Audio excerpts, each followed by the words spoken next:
Hi friends, I'm Mohan from Kishop Academy. So இந்த video பதிவில் 12th பாலிட்டியில் இருக்கிற சட்டமன்றம் அப்படிங்கிற ஒரு பாடத்தை தான் நம்ம பார்க்க போகிறோம். சரிங்களா?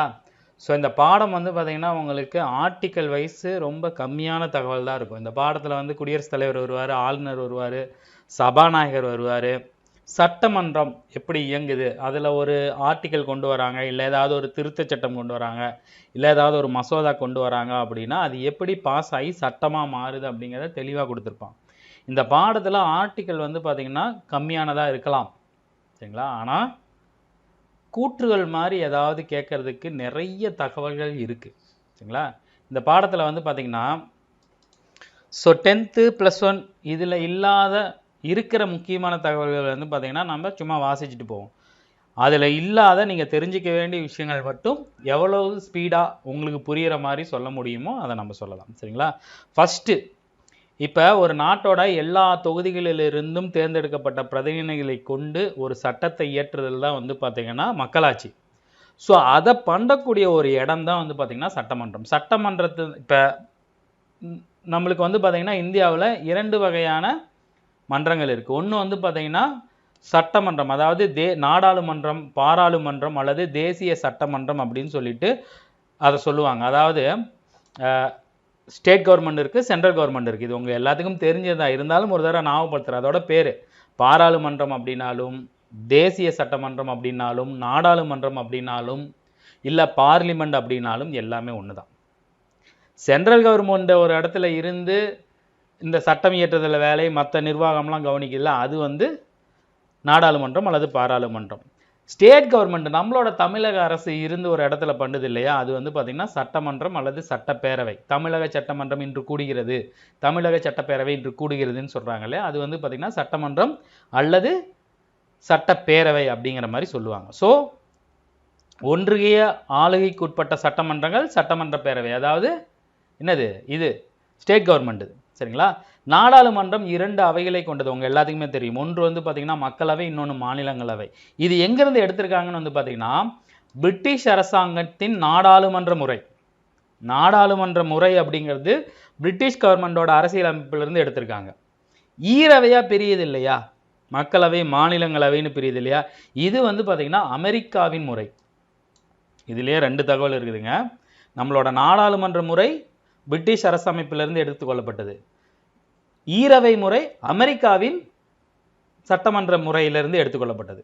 கேள்வி எப்படி வேண்டாலும் வரும், 2க்குமான வித்தியாசத்தை பார்த்துங்க, சரிங்களா? இதே மாதிரி மாநிலங்கள், சில மாநிலங்களில் வந்து பார்த்திங்கன்னா சட்ட மேலவை அப்படின்னு ஒன்று இருக்கும், சட்டப்பேரவை அப்படின்னு இருக்கும். ஈரவை முறை தமிழ்நாட்டிலையும் ஈரவை முறை இருந்துச்சு. அது வந்து பார்த்திங்கன்னா 1985லையோ 86லையோ யார் எம்ஜிஆர் அவர்கள் வந்து நீக்கியிருப்பார். அது ஒரு தேவையில்லாத ஆணிதான். சட்டமன்றத்தில் மேலவை கீழவை இருக்கிறது தேவையில்லாத ஆணி அப்படின்னு சொல்லிட்டு மேலவையை நீக்கிட்டு ஒரே சட்டமன்ற பேரவையாக இருப்பாங்க. 234 தொகுதி இப்போ கொஞ்சம் அதிகமாகிருச்சு. அந்த 234 தொகுதிக்கும் அப்படிங்கிற மாதிரி இருக்கிற எம்எல்ஏ இருக்கிற இடம் தான் வந்து பார்த்திங்கன்னா சட்டப்பேரவை, சரிங்களா? சட்டசபை, இது பாருங்க, சட்ட மேலவை, சட்டசபை இல்லைன்னா சட்டப்பேரவைன்னு சொல்லுவாங்க, சரிங்களா? ஒரு 6 மாநிலத்தில் மட்டும்தான் அந்த மேலவை இருக்குது. இப்போ ஆந்திரா, தெலுங்கானா, கர்நாடகா, பீகார், அப்புறம் வந்து பார்த்திங்கன்னா உத்தரப்பிரதேசத்துலேயே மகாராஷ்டிராவில் இருக்கும். இந்த மாதிரி 6 வந்து பார்த்திங்கன்னா கொடுத்துருப்பாங்க. 6ஓ 7ஓ வந்து பார்த்திங்கன்னா மேலவை இன்னும் இருக்குது. மேக்சிமம் மற்ற ஸ்டேட்டில் இருக்கிறதுல எல்லாமே வந்து பார்த்திங்கன்னா சட்டசபை அல்லது சட்டப்பேரவை தான் இருக்குது, சரிங்களா? அதை தான் கொடுத்துருப்பாங்க.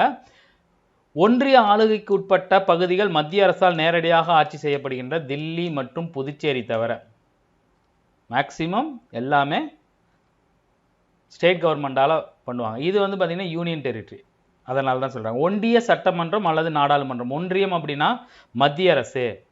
இப்போ எல்லாத்துலேயுமே வந்து பார்த்திங்கன்னா ஒன்றியம் அப்படிங்கிற வார்த்தையை தான் யூஸ் பண்ணுறாங்க, ஏன்னு தெரியல. முதல்ல நம்மளுக்கு வந்து பார்த்திங்கன்னா சென்ட்ரல் கவர்மெண்ட் அல்லது மத்திய கவர்மெண்ட்னு சொல்லுவாங்க, இப்போ ஒன்றியம்னு சொல்கிறாங்க. நாடாளுமன்றம் ஒன்றிய சட்டமன்றம் அல்லது தேசிய சட்டமன்றம், பாராளுமன்றம், இதெல்லாம் தான் முடிவுகளை எடுக்கக்கூடிய உச்சமைப்பு, சரிங்களா? இங்கே பாருங்கள், மக்களாட்சியின் அடையாளம் அப்படின்னு கொடுத்துருக்காங்க. கேள்விகள் எப்படி வரும் அப்படின்னா, முடிவுகளை எடுக்கக்கூடிய உச்ச அமைப்பு அல்லது மக்களாட்சியின் அடையாளம் எது அப்படின்னு கொடுத்து நாடாளுமன்றம், தேசிய சட்டமன்றம், பாராளுமன்றம் இதில் இல்லாதது எது அப்படின்னு கேட்பாங்க. ஸோ அந்த மாதிரி கேள்விகள் வரும், சரிங்களா? இதெல்லாமே நம்ம பார்த்துட்டோம். இதெல்லாம் ஆல்ரெடி உங்களுக்கு தெரியும். ஏன்னா சென்ட்ரல் கவர்மெண்ட்டா ஸ்டேட் கவர்மெண்ட்டான்னு பார்க்கும்போது சென்ட்ரல் கவர்மெண்ட் தான் அதிக சக்தி வாய்ந்த ஒரு நிறுவனம். சரிங்களா, சக்தி வாய்ந்த தளம் வந்து பார்த்திங்கன்னா நாடாளுமன்றம். சரிங்களா, அடுத்து வந்து பார்த்திங்கன்னா இந்த பாக்ஸ் ஐட்டம் கொடுத்துருப்பாங்க, இதை நம்ம பார்க்கலாம். கடைசியாக பாக்ஸ் ஐட்டம்லாம் பார்த்துடலாம். ஒவ்வொரு வருஷமும் 3 தடவை வந்து பார்த்திங்கன்னா பாராளுமன்றம் பார்த்திங்கன்னா கூட்டுத்தொடர் டெய்லியும் கூடும். இதில் கூட்டுத்தொடர் வந்து பார்த்திங்கன்னா 3 தடவை கண்டிப்பாக கூடும். அதில் அரசின் சாதனைகள் என்ன பண்ண போகிறாங்க, எதெல்லாம் வந்து பார்த்திங்கன்னா இது பண்ணும், எதெல்லாம் வந்து ஆல்ரெடி நாம் பண்ணியிருக்கோம், சாதனைகள்லாம் சொல்லுவாங்க. ஸோ நாடாளுமன்றத்தை கூடுவதாக வந்து பார்த்திங்கன்னா கூட்டுத்தொடர்னு சொல்லுவாங்க. ஒரு கவர்மெண்ட்டு ஜெயிச்சு ஃபஸ்ட் டைம் வருது இல்லையா, ஃபஸ்ட்டு கூட்டத்தொடர் வரும்போது அந்த கூட்டத்தொடரில் யார் வந்து உரையாற்றி துவங்கி வைப்பாங்கன்னு பார்த்திங்கன்னா குடியரசுத் தலைவர். இந்த தடவை குடியரசுத் தலைவர் உரையை வச்சு துவங்கி வைக்கும்போது 3 புது சட்டங்களை வந்து பார்த்திங்கன்னா கொண்டு வந்திருக்காங்க. சரிங்களா, வருடத்திற்கு 3 தடவை அந்த கூட்டங்கள் கூடும். இதுதான் அது. சரிங்களா, இது வந்து ஒரு பழைய ப்ரீவியஸ் கொஸ்டினில் கேட்டிருக்காங்க. நிதிநிலை அறிக்கை கூட்டத்தொடர்னா பட்ஜெட் யூஸ்வலாக எப்போ தாக்கல் பண்ணுவாங்கன்னா February 1. ஆக்சுவலி இப்போ எல்லாம் பண்ணுறது. ஆனால் எந்த நாள் வரைக்கும் நடக்குதுன்னா February, March, April, Mayக்குள்ளே இது கூடும். மேக்ஸிமம் February 1 பட்ஜெட்டை தாக்கல் பண்ணிடுவாங்க. இது பட்ஜெட் கூட்டத்தொடர் அல்லது நிதிநிலை அறிக்கை கூட்டத்தொடர். அடுத்து வந்து பார்த்திங்கன்னா மழைக்கால கூட்டத்தொடர் மான்சூன் சீசனில் தொடங்குவாங்க. ஜூலை, ஆகஸ்ட் 2 மாதம். அதுக்கப்புறம் வந்து பார்த்திங்கன்னா குளிர்கால கூட்டத்தொடர் நவம்பர், டிசம்பர். உங்களுக்கு தெரியும். இது ஞாபகம் வச்சுங்க, இதெல்லாம் பொறுத்துகளை கேட்பாங்க. சரிங்களா, நாடாளுமன்றத்துக்கு ரொம்ப முக்கியமான 2 பணிகள் இருக்குது. ஒன்று வந்து பார்த்திங்கன்னா சட்ட அதிகாரம், இன்னொன்று வந்து பார்த்திங்கன்னா நிதி அதிகாரம். ஒரு நாட்டுக்கு தேவையான சட்டங்கள் என்ன அப்படிங்கிறத இயற்றுது இல்லையா, அதுதான் வந்து பார்த்திங்கன்னா சட்ட அதிகாரம். அதுக்கப்புறம் அந்த நாட்டோட மணியை மேனேஜ் பண்ணுறது தான் வந்து பார்த்திங்கன்னா நிதி அதிகாரம். ஒரு கவர்மெண்ட் ஒரு திட்டம் போடுது அப்படின்னா அது எதை சார்ந்து இருக்கும், நிதி, இவ்வளோ பட்ஜெட்டு இது ஒதுக்குறோம், இது வந்து பார்த்திங்கன்னா இதை சார்ந்து வரும் அப்படின்னு சொல்லும். சரிங்களா, நிதி சம்மந்தப்பட்ட நிதிநிலை கணக்குகளை வந்து பார்த்திங்கன்னா தயார் செய்கிறது. அதுக்கப்புறம் அதில் பட்ஜெட்டில் நாடை வழி நடத்துறது, திட்டங்கள் தீட்டுறது, இது எல்லாமே வந்து பார்த்திங்கன்னா நிதி அதிகாரத்தில் வரும். சரிங்களா, நிதி அதிகாரம் அப்படிங்கிறது வந்து பார்த்திங்கன்னா இது இல்லாமல் இன்னும் இதோட பணிகள் என்னென்னா இந்திய குடியரசுத் தலைவரை தேர்வு செய்தல், துணை குடியரசுத் தலைவரை தேர்வு செய்தல். சரிங்களா, இந்த எலெக்ஷன் நடக்கிறதுக்கான பணிகளை செய்கிறது தான் நாடாளுமன்றம். குடியரசுத் தலைவர், துணை குடியரசுத் தலைவரை நாடாளுமன்றமே தேர்தல் இது பண்ணிக்கும். நாட்டில் இருக்கிற மற்ற தேர்தல் நடத்துறது வந்து பார்த்திங்கன்னா என்னது, தேர்தல் ஆணையம். சரிங்களா, இந்த டிஃப்ரென்ஸை புரிஞ்சு வச்சிங்க. அடுத்து இது இல்லாமல் பதவிக்கு எடுக்கிறது இல்லாமல் பதவி நீக்க வேலையும் இது பண்ணும். சரிங்களா, யாருன்னா குடியரசுத் தலைவரை பதவி நீக்கம் பண்ணுறது, குடியரசு துணைத் தலைவரை பதவி நீக்கம் பண்ணுறது, உச்ச நீதிமன்ற தலைமை நீதிபதிகள், உயர்நீதிமன்ற நீதிபதிகள், இவங்களை யாராவது பதவி நீக்கம் பண்ணணும் அப்படின்னா அதையும் பாராளுமன்றத்தில் தான் பண்ண முடியும், சட்டப்பேரவையால் பண்ண முடியாது. ஸோ அவங்க மேலே ஒரு பழியை சாட்டி அவங்கள பதவி நீக்கம் பண்ணுறாங்கல்ல, அந்த முறை வந்து பார்த்திங்கன்னா பழிச்சாட்டுதல் நடைமுறை அப்படின்னு சொல்லுவாங்க. உச்சநீதிமன்ற நீதிபதிகள், உயர்நீதிமன்ற நீதிபதிகள், குடியரசு மற்றும் துணை குடியரசுத் தலைவர் இவங்களை பதவி நீக்கம் செய்யக்கூடிய தீர்மானத்தை முன்மொழிஞ்சி அவங்க மேலே ஒரு குற்றத்தை சாட்டி பழியை சாட்டி பதவி நீக்கம் பண்ணும் முறை வந்து பார்த்திங்கன்னா பழிச்சாட்டுதல் அப்படிங்கிற நடைமுறை. சரிங்களா, குடியரசுத் தலைவர் வந்து பார்த்திங்கன்னா ஒரு பாராளுமன்றத்தோட ஒரு முக்கியமான அங்கம். குடியரசுத் தலைவர் வருவார், அதுக்கப்புறம் துணை குடியரசுத் தலைவர் வருவார், அதுக்கப்புறம் மக்களவை, மாநிலங்களவை, அதுக்கப்புறம் பிரதமர், அமைச்சர் குழு, அப்படி தான் வரும். சரிங்களா, ஒவ்வொரு வருஷமும் 2 கூட்டத்தொடருக்கு குறையாமல் சட்டமன்றம் கூடியே ஆகணும். முதல் கூட்டத்தொடரில் குடியரசுத் தலைவர் சிறப்பு உரை ஆற்றுவார். அப்போ அவர் வந்து நிறைய சொல்லுவார், போன வருஷம் நாங்கள் இதெல்லாம் பண்ணோம், அடுத்த ஒரு வருஷம் வந்து பார்த்திங்கன்னா இதை பண்ண போகிறோம். சரிங்களா, அரசோட வேலை இது, இந்தந்த திட்டங்களை இது பண்ணுறாங்க, இந்தந்த சட்டங்களை ஏற்றுறாங்க, இந்தந்த நிர்வாகங்களை செய்ய போகிறாங்க, பொதுமக்களோட பிரச்சனைகள் இது பண்ணுறாங்க அப்படிங்கிற மாதிரி நிறைய விஷயங்களை அவரை சொல்லுவார். ஸோ இந்திய நாடாளுமன்றத்தோட நிறைய வேலை என்னது, சட்டங்களை ஏற்றுதல், நிர்வாகங்களை மேற்பார்வையிடுதல், பட்ஜெட்டை வந்து பார்த்திங்கன்னா அறிக்கை தயார் செய்வது, பட்ஜெட்டை வந்து தாக்கல் பண்ணுறது, அந்த பட்ஜெட்டுக்கு ஏற்ற மாதிரி திட்டங்கள் நடைபெறுதா அப்படின்னு பார்க்குறது, மக்களுக்கு ஏதாவது பிரச்சனை இருந்துச்சு அப்படின்னா அந்த மக்களவையில் வந்து பார்த்திங்கன்னா அந்த எம்பிஸ்லாம் பேசுகிறாங்களான்னு தெரியல. ஸோ அவங்க பேசுவாங்க, அதுக்கேற்ற மாதிரி கொள்கைகள் நடவடிக்கைகள் எடுப்பாங்க. உண்மையை சொல்லுன்னா நம்மளோட மக்களவை ரொம்ப ஆக்டிவாகவே இருக்குது. சரிங்களா, அப்புறம் இதில் இன்னொரு பாயிண்ட் கொடுத்துருப்பாங்க, இது வந்து பார்த்திங்கன்னா அடிக்கடி டிஎன்பிசியில் பாலிட்டியில் கேட்கப்பட ஒரு கேள்வி. அமைச்சர்கள் கூட்டாகவும் தனித்தனியாகவும் யாருக்கு பொறுப்புடையவர்கள்னா மக்களவை அல்லது நாடாளுமன்றத்துக்கு பொறுப்பானவர்கள். ஆப்ஷன் எப்படி வைப்பான்? பிரதமர், குடியரசுத் தலைவர், துணைத் தலைவர், நாடாளுமன்றம்னு ஆப்ஷன் வைப்பான். அமைச்சர்கள் தனித்தனியாகவும் கூட்டாகவும் யாருக்கு வந்து பொறுப்புடையவர்கள்னா மக்களவை, அதாவது அந்த நாடாளுமன்றத்துக்கு தான் பொறுப்பானவங்க. உங்களுக்கு புரியுதா? தனி மனிதனுக்கு பொறுப்பானவர்கள் கிடையாது, நாடாளுமன்றத்துக்கு பொறுப்பானவர்கள். சரிங்களா? ஸோ மக்களவையோட செயல்பாடுகள்னு வந்து பார்த்திங்கன்னா 2 அவை இருக்கும். 2 அவையிலுமே ஒரே மாதிரியான விஷயங்கள் நடக்கும். ஆனால் மக்களவை தான் வந்து பார்த்திங்கன்னா மாநிலங்களவையோட பவர் அதிகம். காரணம் என்னென்னா அவங்க தான் எலெக்ஷன் மூலம் தேர்ந்தெடுக்கப்பட்டவங்க. 18 வயசுக்கு இப்போ நம்ம ரீசெண்டாக நடந்த எலெக்ஷனில் நம்ம எல்லாம் ஓட்டு போட்டிருப்போம். நாம் தான் நம்மளோட மக்களவை உறுப்பினர்களை தேர்ந்தெடுக்கிறோம். ஸோ அவங்களுக்கு தான் நாட்டினோட நிதி செலவுகளை ஒப்புதல் பெறுவதற்கும் அதை செலவு செய்கிறதுக்கும் திட்டங்கள் அமைக்கிறதுக்கும் அவங்களுக்கு பவர் இருக்குது. பணம் சார்ந்த விஷயங்களை கையாளுறது யாரு? மக்களவை. மாநிலங்களவைக்கு அந்த ஒரு பவர் கிடையாது. ஸோ நாட்டில் மொத்தம் 543 இடங்களுக்கு நேரடியாக மக்கள் வந்து எம்பிக்கள் தேர்ந்தெடுக்கப்படுவாங்க. இதில் வந்து பார்த்திங்கன்னா மெஜாரிட்டி 272க்கு மேலே யார் வின் பண்ணுறாங்களோ அவங்க தான் ஆட்சி அமைப்பாங்க. 50% ப்ளஸ்ஸு. சரிங்களா? இந்த தடவை 293 இடங்கள் பக்கமாக பாஜக மறுபடியும் வந்து வெற்றி பெற்று ஆட்சி அமைச்சிச்சு. அவங்களுக்கு ஒரு 60 சீட்டு கம்மியாக காங்கிரஸ் வந்துச்சு. ஸோ மொத்த தொகுதிகள் எத்தனை வந்து பார்த்திங்கன்னா 543. சரிங்களா? இதில் 2 பேரை வந்து தேர்ந்தெடுப்பாங்க. ஆங்கிலோ இந்திய சமூகத்திலேருந்து தேர்ந்தெடுப்பாங்க. அவங்களோட சேர்த்து 545. அவங்க 2 பேர் டம்மி. அவங்களுக்கு விவாதத்தில் இருப்பாங்க, பங்கு கொள்வாங்க. ஆனால் எந்த ஒரு முடிவுலையும் ஓட்டு போடுறதுலையும் அவங்களுக்கு எந்த ஒரு பவருமே கிடையாது. ஸோ நம்ம எப்படி எடுத்துக்கலாம், கன்சிடர் பண்ணிக்கலாம். 543 தேர்ந்தெடுக்கப்பட்ட நாடாளுமன்ற உறுப்பினர்கள். சரிங்களா? ஸோ இப்போ வந்து பலம், இப்போ இந்த 543ல் 272 இருக்கு இல்லையா, அதில் இவங்க 2 பேர் சேர மாட்டாங்க. இவங்க இல்லாதது தான் 543ங்கிறது, அந்த 2 பேர் இல்லாதது தான். ஏதாவது ஒரு சட்டம் கொண்டு வராங்க, அது ஓட்டெடுப்பு நடத்துகிறாங்க அப்படின்னா அந்த தேர்ந்தெடுக்கப்பட்ட 2 ஆங்கிலோ இந்தியர்கள் ஓட்டு போட முடியாது, எந்த ஒரு விஷயம் பண்ண முடியாது. விவாதத்தில் கலந்துக்கலாம், விவாதத்தை எழுப்பலாம், அவ்வளோதான். அவங்களுக்கு பெருசாக வேறு எந்த விஷயமும் இருக்காது. சரிங்களா? நாடாளுமன்ற உறுப்பினர்களை எப்படி தேர்ந்தெடுக்கிறாங்க அப்படின்னா 6 சட்டமன்ற தொகுதிகளுக்கு ஒரு நாடாளுமன்ற தொகுதி. 234 தொகுதி இருக்கா, அதில் டிவைடட் பை 6ன்னு போட்டிங்கன்னா எத்தனை வருதோ அதுதான் வந்து பார்த்திங்கன்னா நம்மளோட மக்களவை தொகுதி. 39 பேர் வருவாங்க.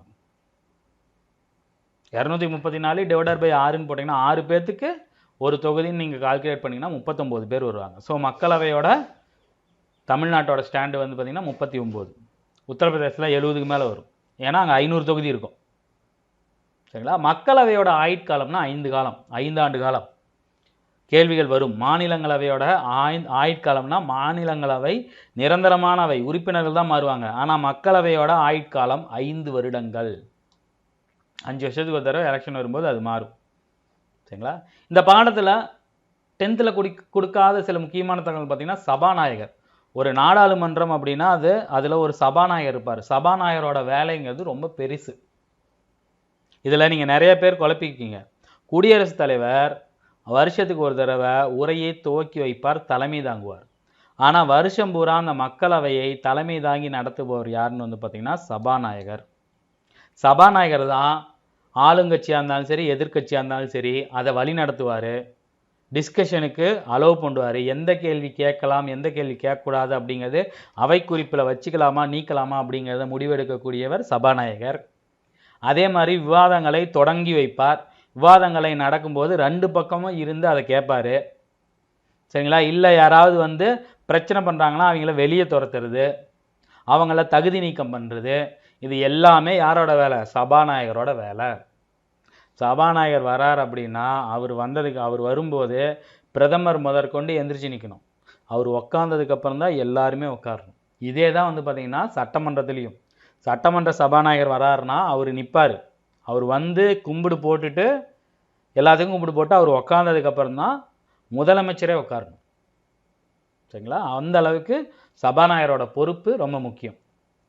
ஒரு விஷயத்தை எடுக்கிறாங்க அப்படின்னா அந்த விஷயத்தை டிஸ்கஸ் பண்ணுறது, அதை வந்து பார்த்திங்கன்னா அலோவ் பண்ணுறது, ஏதாவது ஒரு வாக்கெடுப்புனா அந்த வாக்கெடுப்பு நடத்துறது எல்லாமே சபாநாயகர். நாடாளுமன்ற தலைமை செயலகத்தின் நிர்வாக தலைவர் யாரு? மக்களவை சபாநாயகர். சரிங்களா, ரொம்ப முக்கியம். அதுக்கப்புறம் ஒரு திருத்த சட்டம் கொண்டு வராங்க. போக்சோவில் இப்போ ஒரு திருத்த சட்டம் கொண்டு வந்தாங்க. இந்த தடவை வந்து பார்த்திங்கன்னா போக்சோவில் மரண தண்டனை வரைக்கும் விதிக்கலாம் அப்படிங்கிறது ஒரு திருத்த சட்டம். ஒரு திருத்த சட்டம் கொண்டு வராங்கன்னா அதை முன்மொழிகிறாங்க. இந்த மாதிரி ஒரு விஷயத்தை நான் முன்மொழிகிறேன் அப்படின்னா அதற்கு சபாநாயகரின் அனுமதி பெற வேண்டும். ஒரு சபாநாயகரோட அனுமதி இல்லாமல் எந்த ஒரு முன்வரைவு திட்டத்தையும் கொண்டு வர முடியாது. அவர்கிட்ட நீங்கள் போகும்போது அதை அனுமதிக்கலாமா இல்லையா அப்படிங்கிறத முடிவு பண்ணக்கூடியவரும் சபாநாயகர் தான். சரிங்களா, அதே மாதிரி அந்த மக்களவை மன்றத்தோட உரிமைகள், சிறப்புரிமைகள் அதை எல்லாத்தையும் நிர்ணயிக்கிறதும் யார்? சபாநாயகர். ஸோ மக்களவை உறுப்பினர்களின் உரிமைகளின் பாதுகாவலர் யாருன்னு வந்து பார்த்திங்கன்னா சபாநாயகர். அதே மாதிரி நிறைய குழு இருக்கும். அந்த குழுக்களை வந்து பார்த்திங்கன்னா தேர்ந்தெடுக்கிறது, அந்த குழுக்களை வழி நடத்துறது, அந்த குழுக்களுக்கு வேலை சொல்கிறது எல்லாமே யாரோட வேலை? சபாநாயகரோட வேலை. அனைத்துமே சபாநாயகரை நோக்கி தான் இருக்கும். அதே மாதிரி அவை அவையில் ஒழுங்கா இல்லாமல் இன்னொருத்தர் பேசிகிட்டு இருக்கும்போது சத்தம் போடுறது, கூச்சலிடுறது அப்படிங்கும்போது அவங்கள வெளியே துரத்துவாங்க இல்லையா, அவையிலிருந்து வெளியேற்றப்படுறாங்க இல்லையா, அது எல்லாமே சபாநாயகரோட முடிவு தான். அந்த அளவுக்கு சிறப்பு அந்தஸ்து கொடுத்துருப்பாங்க. ஒரு ஆளுங்கட்சி அமைச்சரையோ, ஒரு ஆளுங்கட்சி எம்எல்ஏவையோ, ஒரு எதிர்கட்சி தலைவர், எம்பி யாரையா இருந்தாலும் அவங்க அவைக்கு பிரச்சனை பண்ணுறாங்க, ஒழுங்கு நடவடிக்கை அவங்க மேலே எடுக்கப்படும். சரிங்களா, இது எல்லாமே சபாநாயகரோட வேலை. அதே மாதிரி நாடாளுமன்றத்தின் கூட்டு தொடருக்கு மக்களவையின் சபாநாயகர் தலைமை தாங்குவார். நாடாளுமன்றத்தின் கூட்டுத்தொடர் வேற, கூட்டுத்தொடர் வேற. மக்களவையும் மாநிலங்களையும் சேர்ந்து வந்தது, இல்லை ரெண்டு பேரையும் ஒரு தடவை கூட்டுறது, இது எல்லாத்துக்குமே யார்?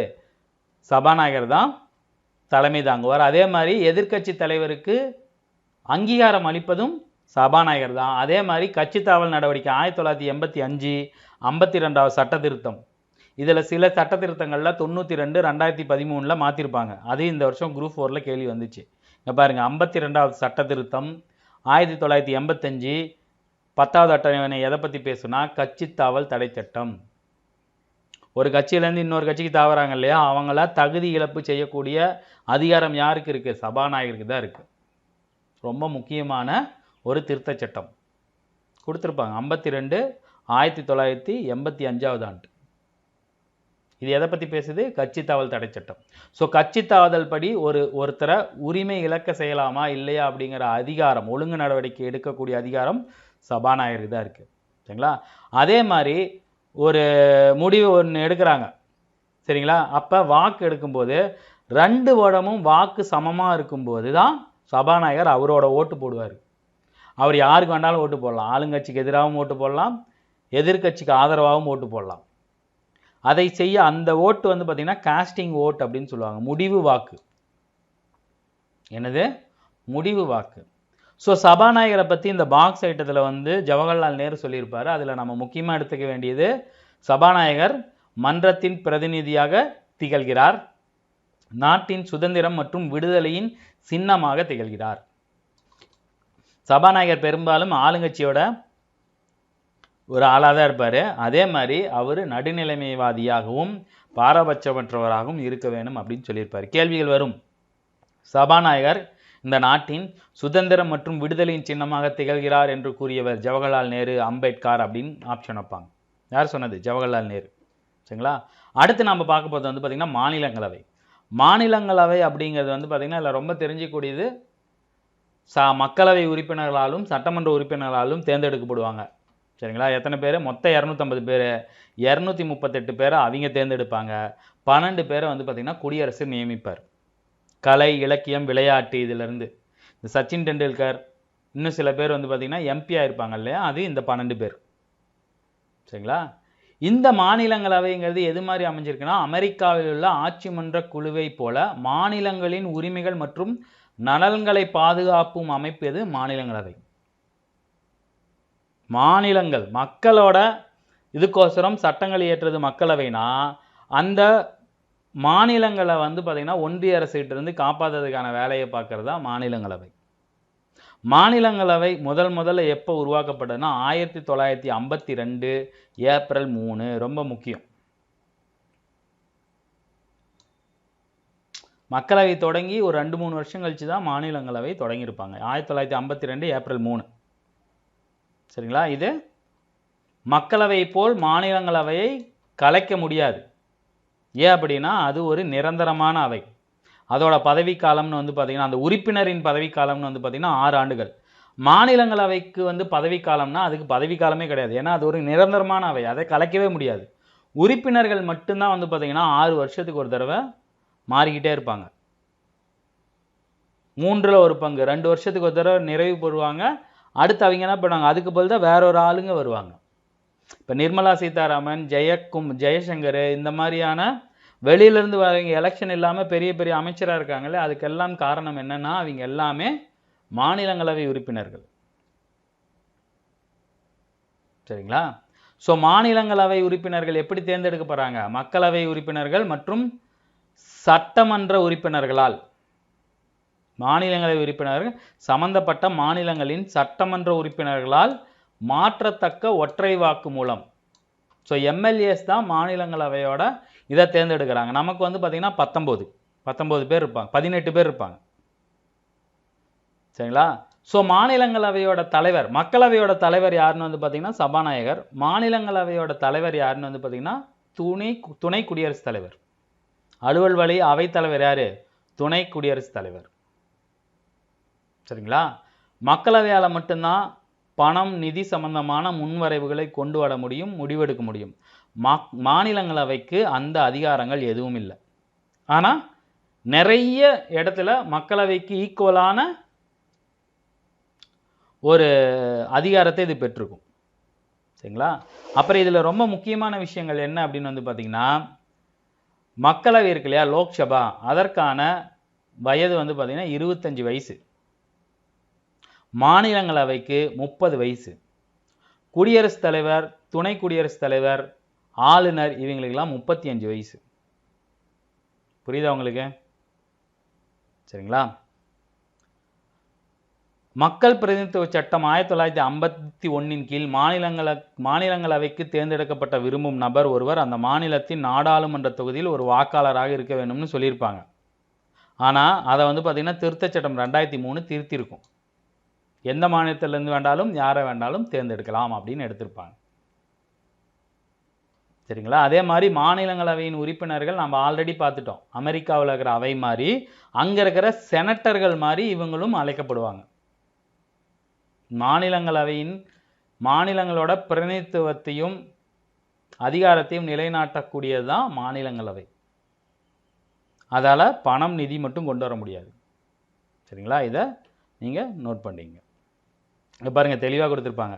250 பேருக்கு மிகாமல் 552 பேருக்கு மிகாமல்னு கொடுத்துருக்காங்க. 550லாம் போகாது, 543 தான் போகும். சரிங்களா? 530 பேர் வந்து பார்த்தீங்கன்னா எதுலேருந்து வருவாங்க? ஸ்டேட் கவர்மெண்ட்லேருந்து வருவாங்க. பேலன்ஸ் இருக்கிற 20 பேர் எதுலேருந்து வருவாங்க அப்படின்னு வந்து பார்த்தீங்கன்னா யூனியன் டெரிட்டரிலேருந்து வருவாங்க. மொத்தம் 543 பேர். இதில் 250 பேர், 238 பேர் மாநிலங்கள்லேருந்து தேர்ந்தெடுக்கப்படுவாங்க. மீதி 12 பேர் வந்து பார்த்திங்கன்னா குடியரசுத் தலைவரால் நியமனம் செய்யப்படுவாங்க. ஸோ மாநிலங்களவை அமெரிக்க அவை செனட்டர் மாதிரி. சரிங்களா? ஸோ அதுக்கப்புறம் வந்து பார்த்திங்கன்னா இங்கே பாருங்கள், உத்தரப்பிரதேச மாநிலங்களவைக்கு 31 உறுப்பினர்களை தேர்வு செய்யும். தமிழ்நாடு 18 பேர் தான். காரணம் என்ன அப்படின்னா மக்கள் தொகைக்கு ஏற்ற மாதிரி மாநிலங்களவையோட உறுப்பினர்களும் சரி மக்களவையோட உறுப்பினர்களும் சரி மாறுவாங்க. ஸோ அதனால தான் அந்த உத்தரப்பிரதேசம், மகாராஷ்டிரா, மேற்கு வங்காளம் இதில் யார் லீடிங்கில் வராங்களோ அவங்க தான் வந்து பார்த்திங்கன்னா பிரதமராக உட்காருவாங்க எப்பயுமே. ஸோ அதிகமாக யாருன்னு வந்து பார்த்திங்கன்னா உத்தரப்பிரதேசம் 70 எம்பிக்கு மேலே இருப்பாங்க. இந்த பக்கம் வந்து பார்த்திங்கன்னா 31 பேர் இருப்பாங்க மாநிலங்களவையில். சிக்கிமில் மாநிலங்களவைக்கு ஒரே ஒரு உறுப்பினர் தான் இருப்பார், ஏன்னா அங்கே மக்கள் தொகை கம்மி. தமிழ்நாடோட மாநிலங்களவை உறுப்பினர் எத்தனை பேர்னு வந்து பார்த்திங்கன்னா 18 பேர். இது ரொம்ப முக்கியம். சரிங்களா? மாநிலத்திலிருந்தும் தேர்ந்தெடுக்க வேண்டிய உறுப்பினர்களின் எண்ணிக்கை அரசமைப்பின் 4வது பட்டியலில் இடம்பெற்றிருக்கிறது. இங்க பாருங்க, ஒரு ஆர்டிகல் கொடுத்திருக்காங்க, ரொம்ப முக்கியம். ஒரு மாநிலத்திலிருந்து எத்தனை உறுப்பினர்களை தேர்ந்தெடுக்கணும் அந்த மக்கள் தொகைக்கு ஏற்ற மாதிரி அப்படிங்கிற அந்த கணக்கு இருக்கு இல்லையா, அது 4வது பட்டியலில் இடம்பெற்றிருக்கும். சரிங்களா? அடுத்து வந்து பார்த்தீங்கன்னா, மக்களவை மாநிலங்களை விட அதிகாரங்கள் கொடுத்துருப்பாங்க. சரிங்களா? அதிகாரங்கள் மேக்சிமம் நம்ம எல்லாமே பார்த்தது தான். ஸோ வேணா ஒரு ஓவராலாக சொல்லிடுவோம். மக்களவை தான் மாநிலங்களவையோட கம்பேர் பண்ணும்போது ரொம்ப சக்தி வாய்ந்தது. அரசியல், சமூகம், பொருளாதாரம் எல்லாத்துலேயும் இதோட பங்களிப்பு அதிகம். மக்களோட பிரதிநிதியாகவும் மக்களவை வந்து பார்த்திங்கன்னா திகழும். மக்களாட்சி அமைப்பின் மிக உயரிய இடத்தில் இருக்கிறது எது? மக்களவை. மக்களவை மக்களால் தேர்ந்தெடுக்கப்பட்ட பிரதிநிதிகளை கொண்டு அவர்களின் விருப்பங்கள், அவர்களோட தேவைகளை தெரிவுபடுத்தி அவங்களோட தேவைகளை பூர்த்தி செய்யறதுக்கு ஏற்ற மாதிரி தான் மக்களவை அமைக்கப்பட்டிருக்கும். சரிங்களா? அப்புறம் உங்களுக்கு 3 பட்டியல் இருக்கும் தெரியும். மாநில பட்டியல், மத்திய பட்டியல், பொதுப்பட்டியல். இதில் பொதுப்பட்டியல்லையும் ஒன்றிய பட்டியல் மத்திய பட்டியலையும் சட்டம் இயற்றக்கூடிய அதிகாரம் யாருக்கு இருக்குது? மக்களவை தான் இருக்குது. அதே மாதிரி புதிய சட்டங்களை கொண்டு வரவும், ஆல்ரெடி இருக்கிற சட்டங்களை திருத்துறதுக்கும், பணம் சார்ந்த முன்வரைவுகளை கொண்டு வரதுக்கும் முழுமையான அதிகாரம் யாருக்கிட்ட இருக்குது? மக்களவைகிட்ட தான் இருக்குது. மாநிலங்களவையோட மக்களவை எதில் அப்படின்னா ஸ்ட்ரென்த்தில் மக்களவை தான் அதிகம், பணத்தை கையாளுறது அவங்க தான் அதிகம். சரிங்களா? அதுக்கப்புறம் பணம் சம்மந்த ஒரு விஷயம் சொல்லியிருக்காங்க. அதாவது மக்களவை பணம் சார்ந்த ஒரு விஷயத்தை கொண்டு வருது, லோக்சபா பணம் சார்ந்த ஒரு விஷயத்தை கொண்டு வரும்போது ராஜ்யசபா அதால் நிராகரிக்க முடியாது, தாமதப்படுத்த முடியும். எத்தனை நாள் தாமதப்படுத்த முடியும்னா 2 வாரம், அதாவது 14 நாளுக்கு. அதுக்குள்ளே அவங்க ஏதாவது இதை மாற்றுங்க அப்படின்னு சஜஷன் மட்டும் சொல்லி திருப்பி அனுப்பிடணும். அப்படி இல்லைன்னா ஆல்ரெடி அது வந்து பார்த்திங்கன்னா ஏற்றுக்கொள்ள நிராகரிக்க உரிமை, அதாவது அது சட்டமாயிடும். பண மசோதா சம்மந்தமாக ஒரு லோக்சபா ஒரு வரைவு கொண்டு வருதுன்னு வச்சுங்களேன், அதை மாநிலங்களவைக்கு ராஜ்யசபாவுக்கு அனுப்புவாங்க. அதை அவங்க நிராகரிக்க முடியாது, திருத்தவும் முடியாது, ஆலோசனை மட்டும்தான் சொல்ல முடியும். அப்புறம் தாமதப்படுத்த முடியும். எத்தனை நாள் தாமதப்படுத்த முடியும்னா 14 நாள் தாமதப்படுத்த முடியும். சரிங்களா? நாட்டின் பொருளாதாரத்தை கையாளக்கூடிய, கட்டுப்படுத்தக்கூடிய அமைப்பு எதுன்னு வந்து பார்த்திங்கன்னா மக்களவை. சரிங்களா? அதுக்கப்புறம் அவசரகால நிலை பிரகடனத்தை வெளியிடவும் மக்களவை அதிகாரம். அரசமைப்பை திருத்துறது, சட்டங்களை இயற்றுறது, ஆல்ரெடி இருக்கிற சட்டங்களை திருத்தி அமைக்கிறது, மாற்றி அமைக்கிறது எல்லாமே யாரால முடியும்? மக்களவையால் தான் முடியும். மாநிலங்களுக்கு பவர் இருக்குது, ஆனால் அதை மக்களவை வந்து அப்ஜெக்ட் பண்ணுது அப்படின்னா ஓட்டெடுப்பு எடுக்கும்போது மக்களவை தான் ஜெயிக்கும்.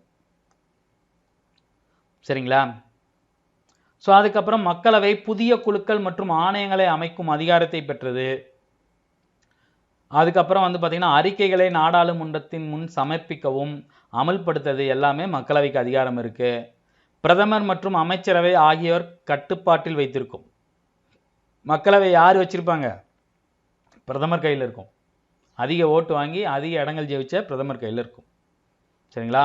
ஒருவேளை பிரதமர் மக்களவையின் நம்பிக்கை இழந்தால் மொத்த அரசும் வெளியேற நேரிடும். நம்பிக்கையில்லா தீர்மானம் கொண்டு வராங்க. இந்த கவர்மெண்ட் மேலே எனக்கு நம்பிக்கையில்லா தீர்மானம் எதிர்கட்சி கொண்டு வருது, ஓட்டெடுப்பு நடத்தும். அந்த ஓட்டெடுப்பில் தோற்று போச்சு அப்படின்னா கவர்மெண்ட்டை கலைச்சிட்டு புதுசு எலெக்ஷன் வைப்பாங்க. சரிங்களா? இதுதான் மக்களவைக்கான இருக்கிற அதிகபட்ச அதிகாரங்கள். அடுத்து மாநிலங்களவை.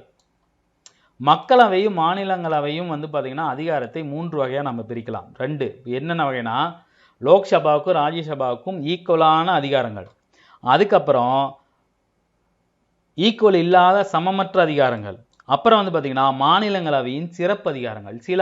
சில அதிகாரங்கள் வந்து பார்த்திங்கன்னா மக்களவையோட மாநிலங்களவைக்கு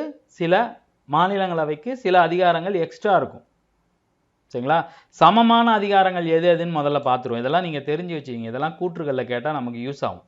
அதாவது லோக்சபா, ராஜ்யசபா, மக்களவை, மாநிலங்களுக்கும் சமமான அதிகாரங்கள் எந்தெந்த இடத்துல இருக்குன்னா, முன்வரைவுகள் மற்றும் திருத்த சட்டங்களை நிறைவேற்றுதல். சரிங்களா? அதுக்கப்புறம் இந்திய அரசின் தொகுப்பு நிதியிலிருந்து செய்யப்படும் செலவீனங்கள் தொடர்பான முன்வரைவுகளை அறிமுகப்படுத்துதல், நிறைவேற்றுதல். ரொம்ப ரொம்ப முக்கியமான பாயிண்ட். இது பண மசோதா இல்லை, இந்தியாவோட தொகுப்பு நிதின்னு ஒன்று இருக்கும். இது யார் கையில் இருக்குன்னு வந்து பார்த்தீங்கன்னா குடியரசுத் தலைவர் கையில் இருக்கும். அந்த தொகுப்பு நிதியிலிருந்து செலவினங்கள் தேவை, அதை தொடர்பான முன்வரைவுகளை அறிமுகப்படுத்துறதுக்கு 2 அவைக்குமே அதிகாரம் இருக்கு. அதற்கப்புறம் குடியரசுத் தலைவர், துணை குடியரசுத் தலைவர் தேர்தல் மற்றும் பதவி நீக்கும் முறையில் பங்கேற்றதுக்கான சம அதிகாரங்கள் 2 அவைக்கும் உண்டு. அப்புறம் துணையரசு குடியரசுத் தலைவரின் பதவி நீக்க தீர்மானத்தை மாநிலங்களவை மட்டுமே துவக்க இயலும். ஏன் அப்படின்னா அவர் மாநிலங்களவையோட தலைவர். சரிங்களா? சிறப்பு பெரும்பான்மையின் மூலம் அந்த துணை குடியரசுத் தலைவரை பதவி நீக்கம் செய்யப்படும். சாதாரண பெரும்பான்மை மூலம் மக்களவை ஏற்றுக்கொள்கிறது. ரொம்ப ரொம்ப முக்கியமான பாயிண்ட். ஒரு துணை குடியரசுத் தலைவர், இங்கே நல்லா நோட் பண்ணுங்க, துணை குடியரசுத் தலைவரை பதவி நீக்கம் செய்யப்படும் முறை மாநிலங்களவையில் மட்டுமே அறிமுகப்படுத்த முடியும். அதே மாதிரி சிறப்பு பெரும்பான்மையின் மூலம் அவரை பதவி நீக்கம் செய்ய முடியும். அதை மக்களவை வந்து தடுக்க முடியாது. சாதாரண பெரும்பான்மை மூலம் ஏற்றுக்க தான் முடியும். இது மாநிலங்களவைக்கு இருக்கிற சிறப்பு அதிகாரம். சரிங்களா? இது ஆனால் இது எப்படின்னா சாதாரண பெரும்பான்மை மூலம் ஏற்றுக்கொள்ள முடியுங்கிறது தான் சமமான அதிகாரம். சரிங்களா? அப்புறம் உச்ச நீதிமன்ற நீதிபதி, உயர் நீதிமன்ற நீதிபதி, இவங்களோட தலைமை தேர்தல் ஆணையர், தணிக்கை சிஏஜி, சரிங்களா, இவங்களோட பதவி நீக்கம் செய்யும் பரிந்துரையை குடியரசுக்கு அனுப்புறதுல 2 அவையுமே செயல்படும். இல்லைங்க இவர் எலெக்ஷன் சரியாக நடத்த மாட்டேங்கிறாரு, இவரை பதவி நீக்க செய்யுங்க அப்படின்னு சொல்லி பரிந்துரை அனுப்புறதுக்கு 2 அவைக்குமே அதிகாரம் இருக்குது. அதே மாதிரி குடியரசுத் தலைவரின் அவசர சட்டங்களுக்கு ஒப்புதல் அளிக்கும் அதிகாரம் 2 அவைகளுக்கும் உண்டு. 3 விதமான அவசர நிலை பிரகடனங்கள், ஆர்டிகல் 352, 356, 360, அதுக்கு ஒப்புதல் வழங்குறது 2 அவைக்குமே அதிகாரம் இருக்கு. சரிங்களா? பிரதமர் உட்பட அமைச்சர்கள் தேர்வு செய்யப்பட்டிருந்தால் இந்திய அரசமைப்பின்படி பிரதமர் மற்றும் அமைச்சர்கள் 2 அவைகளில் ஏதேனும் ஒன்றில் உறுப்பினராக இருக்க முடியும். எந்த அவையில் தேர்ந்தெடுக்கப்பட்டிருந்தாலும் அவர்கள் மக்களவைக்கு மட்டுமே பொறுப்பானவர்கள். புரியுதா உங்களுக்கு? பிரதமர், சில அமைச்சர்கள், இப்போ இவங்க இருக்காங்க இல்லையா, நம்மளோட தமிழ்நாட்டை சேர்ந்த நிர்மலா சீதாராமன் இருக்காங்க இல்லையா, அவங்க எந்த எலெக்ஷன்லையுமே இருக்க கிடையாது. ஆனால் நிதியமைச்சராக இருக்காங்களே, ஏன் அப்படின்னா அவங்க மாநிலங்களவையிலிருந்து தேர்ந்தெடுக்கப்பட்ட அமைச்சர். ஆனால் அவங்க மக்களவைக்கு மட்டும்தான் பொறுப்பாக இருக்கிற கேபினெட் அமைச்சர். அதுதான் கொடுத்துருக்காங்க. அதுக்கப்புறம் நிதிக்குழு, யூபிஎஸ்சி தேர்வாணையத்தோட உறுப்பினர்கள், தலைவர், அப்புறம் வந்து பார்த்திங்கன்னா இந்த சிபிஐ, சிஏஜி, அப்புறம் வந்து பார்த்திங்கன்னா இந்த அமலாக்கத்துறை, இது எல்லாத்தையோட தலைமையாளர்களை அவங்களுக்கு வந்து பார்த்திங்கன்னா நியமிக்கிறது, அப்புறம் அவங்க கொடுக்கக்கூடிய அறிக்கைகளை பரிசீலனை செய்யக்கூடியது 2 அவைக்குமே அதிகாரம் இருக்குது. சரிங்களா? அதுக்கப்புறம் வந்து பார்த்திங்கன்னா உச்ச நீதிமன்றம் மற்றும் ஒன்றிய அரசு பணியாளர் தேர்வாணையத்தின் அதிகார வரம்பை அதிகப்படுத்துது. உச்ச நீதிமன்றத்துக்கு பவர் கொடுக்கறது, யூபிஎஸ்சிக்கு வந்து அந்த தேர்தல் ஆணையத்துக்கு வந்து பார்த்திங்கன்னா பவர் கொடுக்கறது, இதெல்லாம் யார் பண்ணுவா? 2 அவைக்குமே அதிகாரம் இருக்குது. சமமற்ற அதிகாரம்னா பெரும்பாலும் வர்றது எதுன்னு வந்து பார்த்திங்கன்னா நிதி முன்வரைவு. நிதி முன்வரைவை மக்களவை லோக்சபாவில் தான் அறிமுகப்படுத்த முடியும், மாநிலங்களவையில் அறிமுகப்படுத்த முடியாது. அதில் திருத்தம் செய்யவும் நிராகரிக்கவும் மாநிலங்களவையால் முடியாது. அதே மாதிரி அந்த முன்வரைவை மாநிலங்களவை 14 நாட்களுக்குள்ளே அவங்க அப்ரூவல் பண்ணி அனுப்பிடணும். இல்லை அப்படின்னா அது ஆல்ரெடி அவங்களோட அப்ரூவல் இல்லாமையே அவங்க இம்ப்ளிமெண்ட் பண்ண ஆரம்பிச்சுக்குவாங்க. சரிங்களா? பெரும்பாலும் நிதி முன்வரைவு. இதில் முக்கியமான ஒரு ஆர்டிகல் கொடுத்துருக்காங்க. ஒரு நிதி முன்வரைவோட ஆர்டிகல் என்னன்னு வந்து பார்த்தீங்கன்னா ஆர்டிகல் 110 ரொம்ப ரொம்ப முக்கியம். பணம் சார்ந்த முன்வரைவு, நிதி சார்ந்த முன்வரைவு, பண மசோதா, இதோட ஆர்டிகல் என்னன்னு வந்து பார்த்தீங்கன்னா 110. ஒரு முன்வரைவு பண முன்வரைவா இல்லை சாதாரண முன்வரைவா அப்படிங்கிற தீர்மானிக்கும் அதிகாரம் யாருக்கிட்ட இருக்கு? மக்களவையோட சபாநாயகர்கிட்ட தான் இருக்குது, மாநிலங்களவையோட சபாநாயகர்கிட்ட இல்லை. ஒரு வரைவை கொண்டு வராங்கன்னா அது நிதி சார்ந்த முன்வரைவா சாதாரண முன்வரைவா அப்படிங்கிற அதை வந்து அனலைஸ் பண்ணி அதை சொல்லக்கூடிய அதிகாரம் யாருக்கு இருக்குது? சபாநாயகருக்கு மட்டும்தான் இருக்குது. 2 அவைகளுக்கும் கூட்டத்தொடர் பண்ணுறாங்க அப்படின்னா அதுக்கு யார் வந்து தலைமை வைப்பார்? மாநிலங்களவையோட சபாநாயகர் வரமாட்டார், மக்களவையோட சபாநாயகர் தான் தலைமை வைப்பார். அதே மாதிரி ஒரு கூட்டத்தொடரில் மக்களவைக்கும் மாநிலங்களவைக்கும் பிரச்சனை வருதுன்னா எது ஜெயிக்குன்னா மக்களவை தான் ஜெயிக்கும். ஏன்னா அதுதான் ஸ்ட்ரென்த் அதிகம், அவங்களோட ஓட்டு தான் அதிகமாக இருக்கும். சரிங்களா?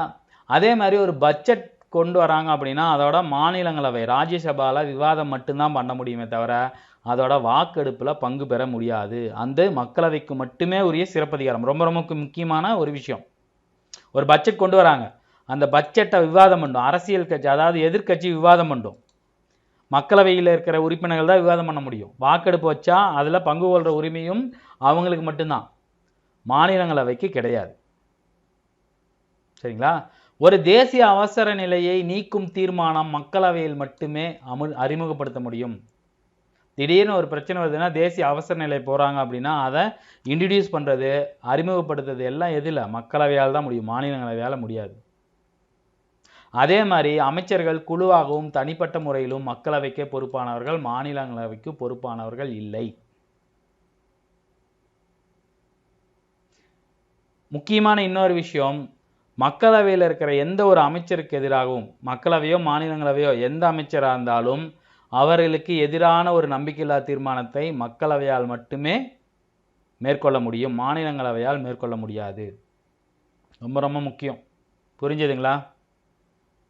அதுக்கப்புறம் மாநிலங்களவையின் சிறப்பதிகாரங்கள், இதுதான் ரொம்ப முக்கியம். இந்த ஆர்டிக்கல் வந்து ரீசெண்டாக நடந்த குரூப் 4ல் கேட்டாங்க. 2 முக்கியமான அதிகாரங்கள் இருக்கும். மாநிலங்களவையோட மக்களவைக்கு தான் அதிகாரம் அதிகம். சட்டம் இயற்ற முடியும், நம்பிக்கையில்லா தீர்மானம் கொண்டு வர முடியும், நிதி மசோதா கொண்டு வர முடியும், பட்ஜெட்டை வந்து மாற்ற முடியும், ஒரு வாக்கெடுப்பு நடத்த முடியும். மாநிலங்களவையில் நிறையா விஷயம் இல்லை, பங்கு பெற முடியாது. ஆனால் மக்களவைக்கு இல்லாத 2 முக்கியமான சிறப்பதிகாரங்கள் மாநிலங்களவைக்கு இருக்குது, அதாவது ராஜ்யசபாவுக்கு இருக்குது. என்னென்னு வந்து பார்த்தீங்கன்னா ஆர்டிக்கல் 249 ரொம்ப ரொம்ப முக்கியமான ஒரு ஆர்டிக்கல். மாநில பட்டியலில் குறிப்பிடப்பட்டிருக்கும் அதிகாரங்களில் நாடாளுமன்றம் சட்டம் இயற்ற அதிகாரம் அளிக்க முடியும். மாநில பட்டியல் இருக்கா, அதில் அந்தந்த ஸ்டேட் கவர்மெண்ட்டு சட்டம் இயற்ற முடியுமா? அதே மாதிரி அதில் சட்டம் இயற்றுறதுக்கு மாநிலங்களவைக்கும் அதிகாரம் இருக்கும். மாநிலங்களவை மாநில பட்டியலில் குறிப்பிட்டப்படும் அதிகாரங்களில் நாடாளுமன்றம் சட்டம் இயற்ற அதிகாரம் அளிக்க முடியும். அதுதான் ஆர்டிக்கல் 243. அதாவது மாநில பட்டியலில் சட்டம் இயற்றக்கூடிய அதிகாரம் யாருக்கு இருக்குது? மாநிலங்களவைக்கு தான் இருக்குது. அதை சொல்லக்கூடிய ஆர்டிக்கல் வந்து பார்த்திங்கன்னா 249. அதே மாதிரி ஆர்டிக்கல் 312 312 இது என்னன்னா, ஒரு தேர்வாணையம் உருவாக்க நாடாளுமன்றத்திற்கு அதிகாரம் அளிக்கக்கூடிய மாநிலங்களவைக்கு மட்டும்தான் அதிகாரம் இருக்குது. இப்போ ஒரு சென்ட்ரல் கவர்மெண்ட் ஜாப் இருக்குது, ஸ்டேட் கவர்மெண்ட்டும் சென்ட்ரல் கவர்மெண்ட்டுக்கும் பொதுவான ஒரு ஜாப் இருக்குது அப்படின்னா அதற்கு ஒரு இந்திய தேர்வாணையத்தை உருவாக்கக்கூடிய ஒரு அதிகாரம் யாருக்கு இருக்குது? நாடாளுமன்றத்துக்கு மட்டும்தான் இருக்குது. சரிங்களா? அதுதான் ஆர்டிக்கல் 312. இந்த 2 ஆர்டிக்கலையும் மனப்பாடம் பண்ணி வச்சுங்க, ரொம்ப ரொம்ப முக்கியம். ஆர்டிக்கல் 249னா மாநில பட்டியலில் சட்டம் இயற்றும் அதிகாரம். ஆர்டிக்கல் 312னா ஒரு புதிய தேர்வாணத்தை, இந்திய தேர்வாணத்தை உருவாக்க நாடாளுமன்றத்திற்கு அதிகாரம் அளிக்கிறது. சரிங்களா? இதுக்கப்புறம் வந்து பார்த்தீங்கன்னா கூட்டாட்சி தத்துவத்தின் அடிப்படையானது மாநிலங்களின் உரிமைகளை பாதுகாக்கும் காவலன் யாரு? மாநிலங்களவை. சரிங்களா? அதுக்கப்புறம் ஆர்டிக்கல் 120 கொடுத்துருப்பாங்க. நாடாளுமன்றத்தின் அலுவல் மொழியாக இந்தியும் ஆங்கிலம் இருக்கும் என ஆர்டிக்கல் 120. எவரேனும் இந்தி மற்றும் ஆங்கிலம் தெரியாதவராக இருப்பின் அவர் தாய்மொழியில் உரையாற்ற அவைத்தலைவர் அனுமதி அளிக்கலாம். அதுக்கு ஒரு இன்டர்பிரட்டர் வச்சுருப்பாங்க, அவங்க பேசுகிறத இந்த வாக்மேன் போட்டு கேட்பாங்க. அதை சொல்லக்கூடிய ஆர்டிக்கல் எதுன்னு வந்து பார்த்தீங்கன்னா 120. இந்தியும் ஆங்கிலமும் நாடாளுமன்றத்தின் அலுவல் மொழி, தேசிய மொழி இல்லை. இந்தியாவோட தேசிய மொழி ஹிந்தி அப்படின்னு சொன்னால் அது தப்பு. இந்தியாவுக்கு தேசிய மொழின்னு ஒன்று கிடையாது, அலுவல் மொழி வேண்டாம் இருக்குது.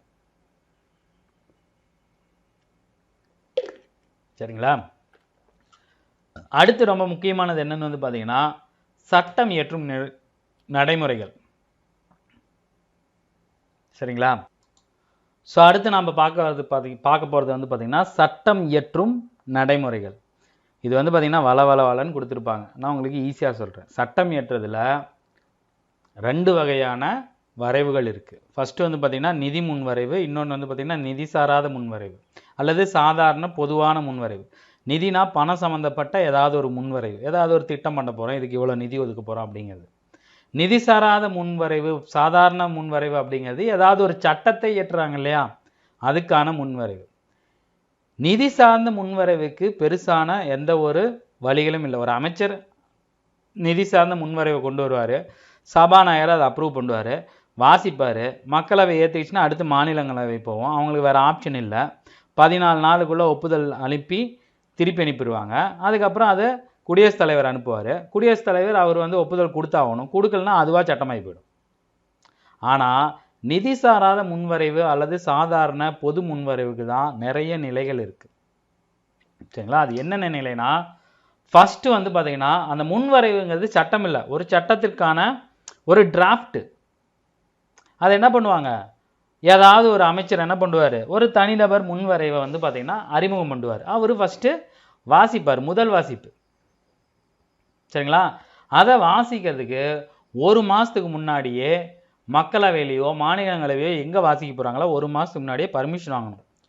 ஒரு மாதத்துக்கு முன்னாடியே பர்மிஷன் வாங்கினதுக்கப்புறம் இந்த நாளில் இந்த முன்வரைவை அவர் வாசிக்க போகிறாருன்னு அனௌன்ஸ் பண்ணிடுவாங்க. அவர் வாசித்ததுக்கப்புறம் சிலது அரசிதழில் வரும், இல்லைனா வாசிக்கிறதுக்கு முன்னாடியே சிலது அரசிதழில் வரும். முன் வாசிப்பு வாசிட்டாங்க, அதாவது முன்னாடி ஒரு தடவை படித்ததுக்கப்புறம் 2 நாள் கால இடைவெளிக்கு அப்புறம் 2வது வாசிப்பு இருக்கும். 2வது வாசிப்புனா மறுபடியும் இன்னொரு தடவை சொல்லுவாங்க. இப்போ தான் என்ன ஆகும் அப்படின்னா அடுத்தடுத்த படிநிலைகளில் வரும். இந்த 2வது வாசிப்புக்கு அப்புறம் 4 இடத்துல பார்த்தீங்கன்னா அந்த முன்வரைவு போகும். எந்தெந்த இடத்துக்கு அவங்க சஜஸ்ட் பண்ணலாங்க அப்படின்னா, உடனடியாக அது பரிசீலனைக்கு எடுத்துக்குவாங்க. இது உடனடியாக பரிசீலனை பண்ணணும், மக்களவையும் மாநிலங்களவையும் எடுத்துக்கலாம்.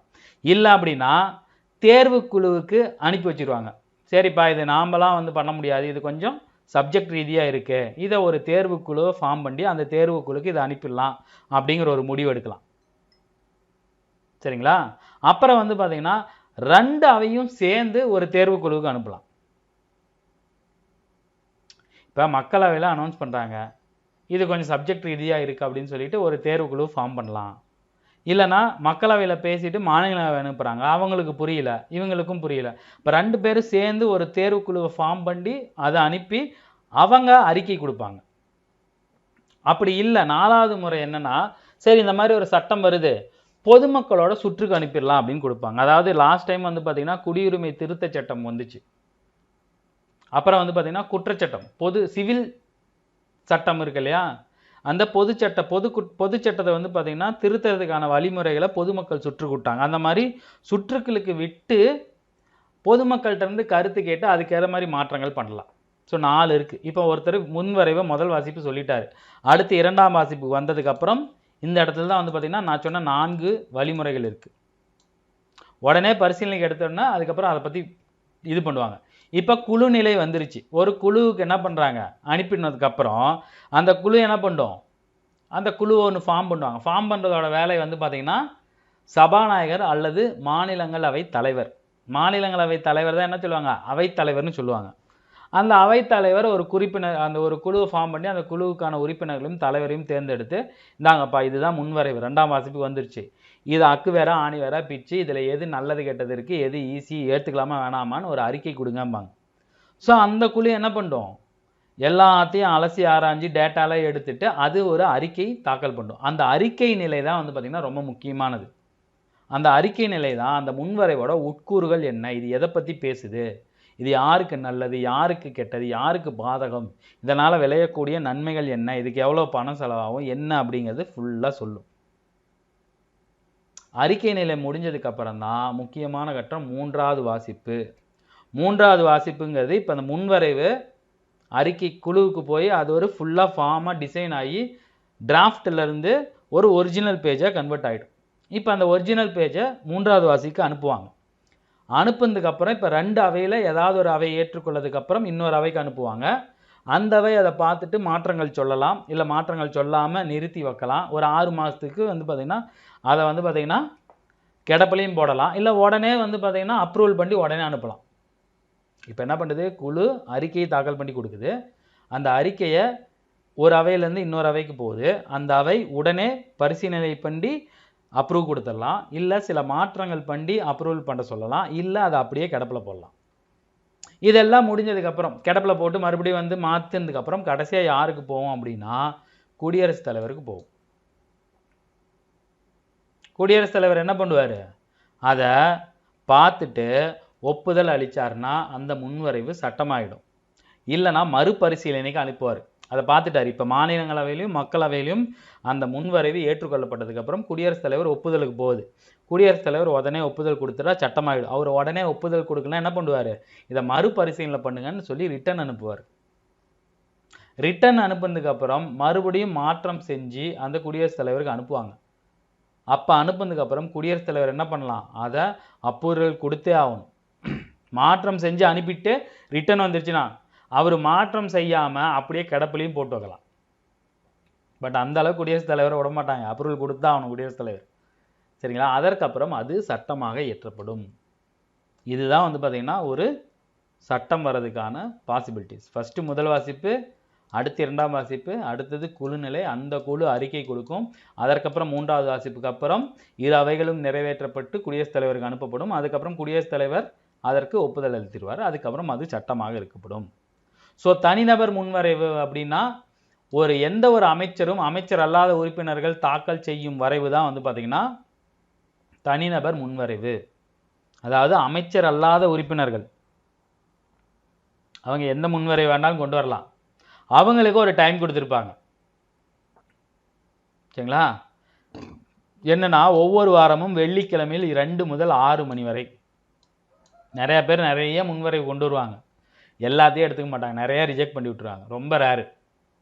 சரிங்களா? தனிநபர் சட்ட முன்வரைவை அமைச்சர் அல்லாத உறுப்பினர்கள் கொண்டு வரலாம். ஆளுங்கட்சி எதிர்கட்சி யார் வேண்டாலும் கொண்டு வரலாம். அமைச்சரவையிலேயோ நிர்வாகத்திலோ உறுப்பினரோ இல்லாத நாடாளுமன்ற உறுப்பினர் ஒருவரால் முன்மொழியப்படுவது தான் தனிநபர் சட்ட வரைவு. இதுக்கு ஒரு டைம் இருக்கும். ஒவ்வொரு வாரமும் வெள்ளிக்கிழமை 2 to 6, 5 நாள் கூடுமா 5-6 நாள் கூடுமா, அதில் 2 to 6 அதுக்கான டைமு. சரிங்களா? ஒரு தனிநபர் சட்ட வரைவை கொண்டு வரதுக்கு 1 மாதத்துக்கு முன்னாடியே முன்னறிவிப்பு சொல்லி அப்ரூவல் வாங்கணும். சரிங்களா? நாடாளுமன்றத்தில் 14 தனிநபர் சட்ட முன்வரைவில் மட்டுமே இதுவரைக்கும் நிறைவேற்றப்பட்டுள்ளது. எத்தனை? வெறும் 14 தான். இத்தனை வருஷத்தில் 50 ஆரம்பிச்சப்ப நாடாளுமன்றத்தில் இப்போ என்ன, அது 2024 ஆகிப்போச்சு. 70-75 வருஷத்தில் எத்தனை பேர் கொண்டு வந்த முன்வரைவுகள் மட்டும் நிறைவேற்றப்பட்டிருக்கு? 14. ரொம்ப முக்கியம், இந்த நம்பரை நோட் பண்ணி வச்சிங்க. கடைசியாக கொண்டு வரப்பட்ட தனிநபர் சட்ட முன்வரைவு 1970ன்னா பார்த்துங்க. அப்போ அமைச்சர் அல்லாத உறுப்பினர்கள் யாரும் அவங்க வேலை செய்யறதில்ல. ஒரு வேலை செஞ்சால் அவங்களோட முன்வரைவுகள் ஏற்றுக்கொள்ளப்படுவதில்லை. தமிழ்நாட்டிலேருந்து திருச்சி சிவா கடைசியாக கொண்டு வந்தார், திருநங்கைகள் சார்பாக தமிழ்நாட்டில். சரிங்களா? இங்கே பாருங்கள் கொடுத்துருப்பாங்க யார் கொண்டு வந்தாங்க, எதை ஏற்றுக்கிட்டாங்க. இதெல்லாம் படித்து வச்சிங்க. இதை பெரும்பாலும் கேட்டதில்லை, சும்மா படித்து வச்சிங்க. நிறைய இன்ட்ரடியூஸ் பண்ணுவாங்க பாருங்கள். 343 இன்ட்ரடியூஸ் பண்ணியிருக்காங்க. விவாதிக்கப்பட்டதே 17, அதுலேருந்து ஒன்று கூட செலக்ட் ஆகலை. சரிங்களா? அடுத்து வந்து பார்த்தீங்கன்னா சட்டமன்றத்தின் அமைப்பு மற்றும் அதிகாரம். சரிங்களா? இந்திய அரசமைப்பில் 7வது அட்டவணையில் இங்கே பாருங்கள், நான் சொன்னேன் இல்லையா 2014 10 வருஷத்துக்கு முன்னாடி திருச்சி சிவா 3ஆம் பாலினவர்கள் உரிமைகள் சட்ட முன்வரைவை கொண்டு வந்திருப்பார். அவங்க ஃபேஸ் பண்ணிட்டு இருக்க சில புறக்கணிப்புகளுக்கு முடிவு கட்ட இந்த முன்வரைவு இன்ட்ரடியூஸ் பண்ணி அது ஜெயிச்சு அதை சட்டமாக்கியிருப்பாங்க. 3ஆம் பாலினம்னு கொண்டு வந்தது இவர் தான். சரிங்களா? அதற்கப்புறம் சட்டமன்றத்தின் அமைப்பு மற்றும் அதிகாரம் மற்றும் செயல்பாடுகள். இது எத்தனாவது அட்டவணையில் இருக்குது? 7வது அட்டவணைகள் இருக்குது. சரிங்களா? மொத்தம் 3 பட்டியல் இருக்கும். மாநில பட்டியல், ஒன்றிய பட்டியல், மாநில பட்டியல், பொதுப்பட்டியல். ஒன்றிய பட்டியலில் யார் சட்டம் இயற்ற முடியும்? அதாவது மத்திய பட்டியலில் மத்திய அரசு மட்டும்தான் சட்டங்கள் இயற்ற முடியும். மாநில பட்டியலில் இருக்கிறதுல மாநில அரசு மட்டும்தான் சட்டம் இயற்ற முடியும்.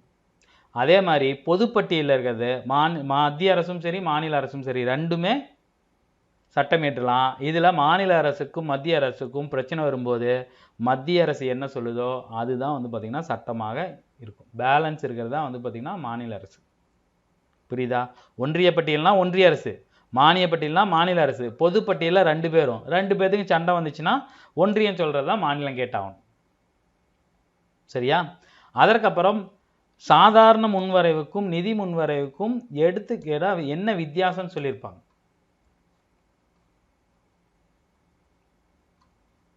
ஆல்ரெடி நம்ம இதை பார்த்துட்டோம்.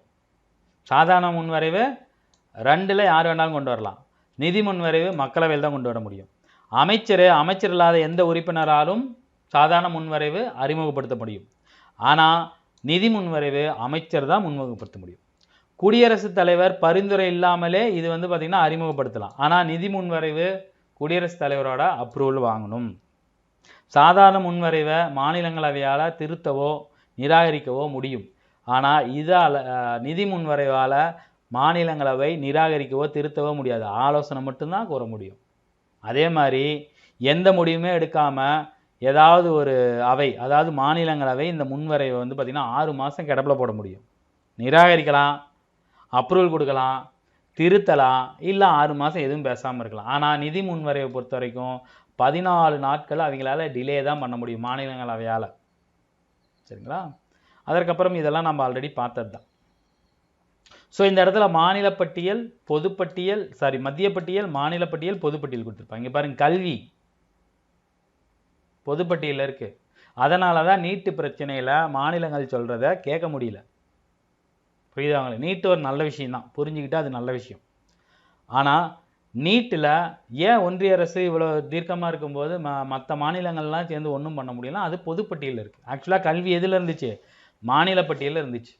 1976 42வது சட்ட திருத்தத்தில் எல்லாத்தையும் மாற்றிட்டாங்க.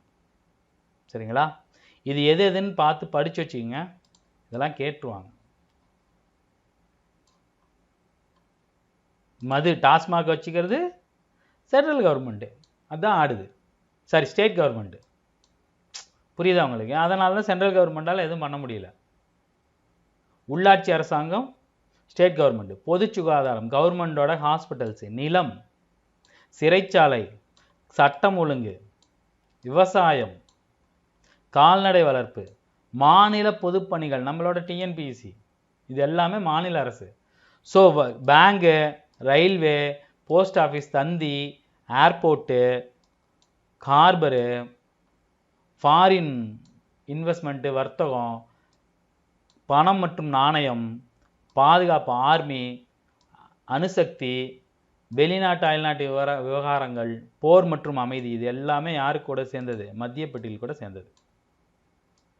பொதுப்பட்டியல் என்னென்ன வரும்னு பார்த்தீங்கன்னா, இங்கே பாருங்கள், கல்வி வந்துடும், 2 பேருமே சட்டம் இயற்றலாம். விவசாய நிலங்களை தவிர மற்ற சொத்துக்கான மாற்றம், வனத்துறை, தொழிற்சங்கங்கள், கலப்படம், தத்தெடுப்பு மற்றும் வாரிசு தொடர்ச்சி மற்றும் திருமணம், இதெல்லாம் பொதுப்பட்டியலில் வரும். இதெல்லாம் கேட்டிருக்காங்க. சரிங்களா? நீங்கள் இதை படித்து வச்சுருங்க. இதெல்லாம் பார்த்தீங்கன்னா உங்களுக்கு புரியும். இந்த பாக்ஸ் இருக்கும், இது நம்மளுக்கு அந்த அளவுக்கு தேவையில்லை. சரிங்களா? சும்மா பார்த்து வச்சுங்க. அடுத்து திருத்த சட்டங்களுக்கான வழிமுறை. இப்போ நம்ம சட்டம் இயற்றுறதுக்கான வழிமுறைகள் பார்த்துட்டோம். திருத்த சட்டத்திற்கான வழிமுறைகள் என்ன அப்படின்னு சொல்லுவாங்க. ஸோ ஒவ்வொரு நாடாளுமன்றத்தோட முக்கியமான பணி என்னென்னா சட்டம் இயற்றுதல், ஆல்ரெடி இருக்கிற சட்டத்தை திருத்துறது. அந்த திருத்துறதுக்கு ஒரு ஆர்டிக்கல் இருக்குது. அதுதான் பார்த்திங்கன்னா ஆர்டிக்கல் 368. சரிங்களா? பகுதி பார்த்திங்கன்னா 21ன்னு நினைக்கிறேன், 21 20 வரும். 10th புக்கில் கொடுத்துருப்பாங்க. சரிங்களா? ஸோ 2 அவையிலையும் சமர்ப்பிக்கப்பட்டு 50% மேலே ஆதரவு வாக்கு செலுத்தியிருந்தால் தான் அது பார்த்திங்கன்னா அந்த திருத்த சட்டம் நிறைவேற்றப்படும், குடியரசுத் தலைவரோட ஒப்புதலுக்காக அளிக்கப்படும். 50% குறைவாக இருந்துச்சுன்னா திருத்த சட்டம் வெற்றி அடையாது. திருத்த சட்டம் வெற்றி அடையாது. சரிங்களா? ஸோ திருத்த சட்டத்தில் உங்களுக்கு முக்கியமாக தெரிஞ்சுக்க வேண்டியது ஆர்டிகல் 368.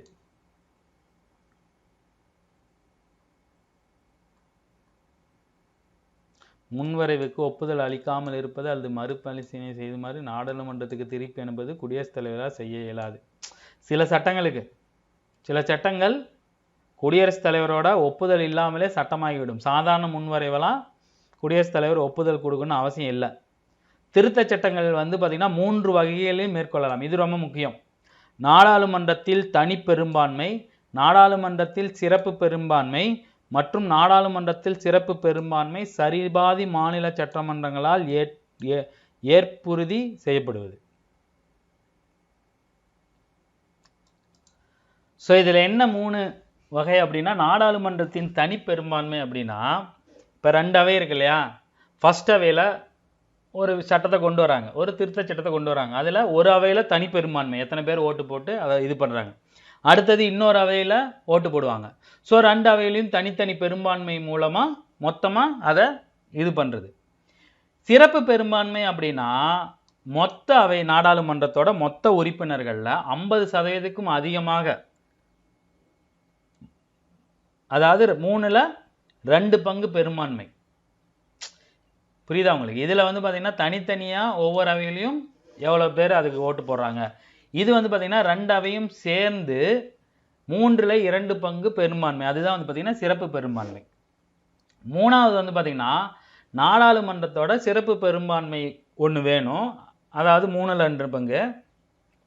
அதே மாதிரி ஒவ்வொரு மாநிலங்களில் உள்ள சட்டமன்றங்களில் ஒப்புதல் கொடுக்கணும். புரியுதா உங்களுக்கு? 3 பெரும்பான்மைகள் இருக்குது. ஃபர்ஸ்ட் வந்து பார்த்தீங்கன்னா நாடாளுமன்றத்தில் தனி பெரும்பான்மை, ஒவ்வொரு அவையிலும் தனித்தனி பெரும்பான்மை, இல்லை 543 பேரா, இல்லை ஒரு 300 பேர் ஓட்டு போடணும், சிறப்பு தனி பெரும்பான்மை வந்துச்சு, இல்லை ஒரு 250 பேரா, இல்லை ஒரு 200 பேர் ஓட்டு போட்டாங்கன்னா 2 அவையிலையுமே தனித்தனி பெரும்பான்மை மூலமாக சட்டம் இயற்ற முடியும். 2வது நாடாளுமன்றத்தில் சிறப்பு பெரும்பான்மை, மொத்தமாக மக்களவையும் மாநிலங்களவையும் சேர்ந்து மொத்தம் ஒரு 793 பேர் இருக்காங்களா, அதில் 2ல் 3 பங்கு, சரி 3ல் 2 பங்கு அவங்க ஓட்டு போட்டால் அதன் மூலமாக அந்த சட்டத்தை ஏற்ற முடியும், மாற்ற முடியும், திருத்த முடியும். 3வது என்னன்னா, நாடாளுமன்றத்திலையும் நீங்கள் வந்து பார்த்தீங்கன்னா 3ல் 2 பேர் ஓட்டு போடணும். மாநிலங்களவையில் இருக்கிற எல்லா மாநிலங்களவையிலையும் சட்டமன்றத்திலையும் இந்த திருத்த சட்டம் வாசிக்கப்பட்டு முன்வரைவு அறிமுகப்படுத்தப்பட்டு 50 பேர் ஓட்டு போட்டு அதில் பாஸ் பண்ணி வந்தால் தான் அதை திருத்த முடியும். அதற்கான எதை அப்படி பண்ண முடியும்னு சொல்லி கொடுத்துருக்காங்க. எல்லா சட்டத்தையும் அதே மாதிரி கொடுத்தா லேட் ஆகும் இல்லையா? சரிங்களா? ஸோ இப்போ நாடாளுமன்றத்தில் மட்டும் தனி பெரும்பான்மையில் ஒரு மாநிலத்தை உருவாக்குவது, அமைப்பது, அதோட எல்லைகளை மாற்றி அமைப்பது, பெயர்களில் மாற்றம் செய்வது எல்லாமே நாடாளுமன்றத்தில் தனி பெரும்பான்மை மூலமாக பண்ண முடியும். அலகாபாத்துன்னு பேர் மாற்றினாங்க, ஆந்திரா தெலுங்கானாவை பிரித்தாங்க, இது எல்லா மாநிலத்துக்கும் ஒப்புதல் வாங்கணும்னு அவசியம் இல்லை. நாடாளுமன்றத்தில் தனித்தனி அவைகளில் தனி பெரும்பான்மை. மாநிலங்களவையில் மேலவையை உருவாக்குவது அல்லது நீக்குவது, மாநிலங்களில் சரிங்களா, அதோட மேலவையை நீக்கிறது உருவாக்குவது மாநிலங்களவையை டிசைட் பண்ணி அவங்களே ஓட்டு போட்டு அவங்களே ஒரு விஷயத்தை கொண்டு வந்து இது பண்ணிப்பாங்க. குடியரசுத் தலைவர், மாநில ஆளுநர், சபாநாயகர், நீதிபதிகள் அவங்களுக்கு ஊதியம், படுகைகள், சலுகைகளை நிர்ணயிப்பது 2 அவையிலும் தனித்தனி பெரும்பான்மை. இது எதில் இருக்குது? அரசமைப்பின் 2ஆம் அட்டவணையில். ரொம்ப ரொம்ப முக்கியம், அட்டவணைலாம் ரொம்ப முக்கியம். இது வரைக்கும் 3 அட்டவணை பார்த்துருக்கோம். சரிங்களா? அடுத்து எண்ணிக்கை, நாடாளுமன்றத்தில் அமர்வுக்கு குறைந்தபட்ச எண்ணிக்கையில் முடிவு செய்வது, நாடாளுமன்ற உறுப்பினர்களுக்கு ஊதியம், படி, சம்பளம் எல்லாமே தனிப்பெரும்பான்மை. விதிகளை உருவாக்குவது, குழுக்கள், அதன் உறுப்பினர்கள் ஆகியோரின் சிறப்பு உரிமைகள், நாடாளுமன்றத்தில் ஆங்கில மொழி பயன்பாடு, உச்ச நீதிமன்றத்தின் நீதிபதிகளின் எண்ணிக்கையை முடிவு செய்து தனிப்பெரும்பான்மை. சரிங்களா? அலுவல் ஆட்சி மொழியை பயன்படுத்துதல், குடியுரிமை அளித்தல் மற்றும் ரத்து செய்தல் தனிப்பெரும்பான்மை. நாடாளுமன்றம் மற்றும் சட்டமன்ற தேர்தல்களில் டிசைட் பண்ணுறது, தொகுதிகளின் எல்லைகளை வரையறுத்துதல், ஒன்றியக்கு ஆளுகைக்கு உட்பட்ட பகுதி, அதாவது சென்ட்ரல் கவர்மெண்ட்டோட ஆளுகையில் இருக்கிறது. இங்கே பாருங்கள், இது ரொம்ப முக்கியம். 5ஆம் அட்டவணை பட்டியலின மற்றும் பழங்குடி இனப்பகுதிகளை நிர்வகித்தல், ரொம்ப ரொம்ப முக்கியமான ஒன்று. அடுத்து வந்து பார்த்திங்கன்னா 6ஆம் அட்டவணை பழங்குடி பகுதிகளை நிர்வகித்தல். 5வது, 6வது, 2வது அட்டவணை, இது எல்லாம் இந்த தனிப்பெரும்பான்மையில் வரும். இதெல்லாம் நீங்கள் மனப்பாடம் பண்ணணும்னு அவசியம் இல்லை, நல்லா பார்த்துங்க.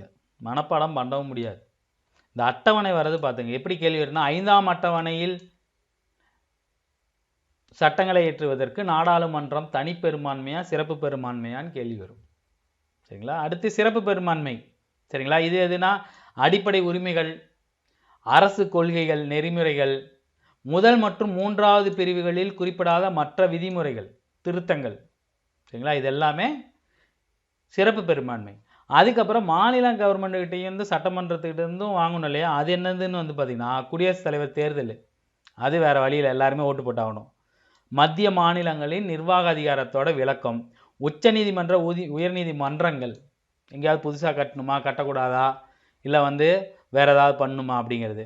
சட்டம் இயற்றுதல், மத்திய மாநில பொதுப்பட்டியலில் சட்டம் இயற்றுதல், சரிங்களா. 7வது அட்டவணையில் அடங்கியுள்ள எந்த ஒரு பட்டியலும், 7வது அட்டவணைனாவே 3வது பெரும்பான்மை, சரிங்களா. அடுத்து மாநிலங்களின் பிரதிநிதித்துவம், அரசமைப்பு மற்றும் திருத்தி அமைக்கும் நாடாளுமன்றத்தின் அதிகாரம். இது எல்லாத்துலேயும் ஆர்டிகல் 368 தான்,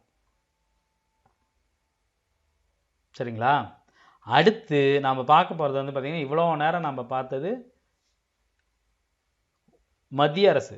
இப்போ பார்க்கும்போது மாநில அரசு. மத்திய அரசும் மாநில அரசும் வெவ்வேறு இல்லை, ரெண்டுக்கும் ஒரே மாதிரி தான் இருக்கும். அங்கே குடியரசுத் தலைவர், இங்கே ஆளுநர், அங்கே பிரதமர், இங்கே முதலமைச்சர். இங்கே பாருங்கள், 2வது அடுக்கில் மாநிலங்கள் இருக்குது. அப்போ முதல் அடுக்கில் என்ன இருக்குது, ஒன்றிய அரசு இருக்கும். 2வது அடுக்கில் மாநில அரசு இருக்கும். ஜம்மு காஷ்மீர் மாநிலங்களுக்கு தனி அரசமைப்புன்னு கொடுத்துருக்காங்க. ஆக்சுவலாக இப்போ ஆர்டிகல் 370 கேன்சல் பண்ணிட்டாங்க. ஸோ அதுவும் பொருந்தும். அப்புறம் அரசமைப்போட 6வது பிரிவு 152லேருந்து 237 வரைக்கும் மாநில சட்டமன்றங்கள். இது நீங்கள் 10th படிச்சிருப்பீங்க. ஸோ நம்ம மேலே பார்த்தோம், சட்டசபை சட்ட மேலவை இருக்கும். அதில் ஏதாவது ஒரு ஸ்டேட்டுக்கு தான் இருக்கும், சில மேக்ஸிமம் ஸ்டேட்டுக்கு சட்ட பேரவை, மாநில சட்டசபை இல்லை மாநில சட்டப்பேரவை தான் இருக்கும், சரிங்களா. இது எப்படி இருக்குன்னா, ஆளுநர், முதலமைச்சர், அவரை கீழே அமைச்சர்கள் குழு, மாநில சட்டமன்றம். ஸோ மாநில நிர்வாகத்தின் அரசமைப்பு தலைவர் யார்? மாநில நிர்வாகத்தின் அரசமைப்பு தலைவர், அரசாங்கத்தின் தலைவர், சரி அரசின் தலைவர் ஆளுநர், அரசாங்கத்தின் தலைவர் யார்? முதலமைச்சர் வருவார், சரிங்களா. அது குழப்பம் பார்த்துங்க. மாநில நிர்வாகத்தின் அரசமைப்பு தலைவர் யாருன்னு வந்து பார்த்திங்கன்னா ஆளுநர். பெயரளவு அதிகாரம், உண்மையான அதிகாரம் யார் பேரில் இருக்கும்?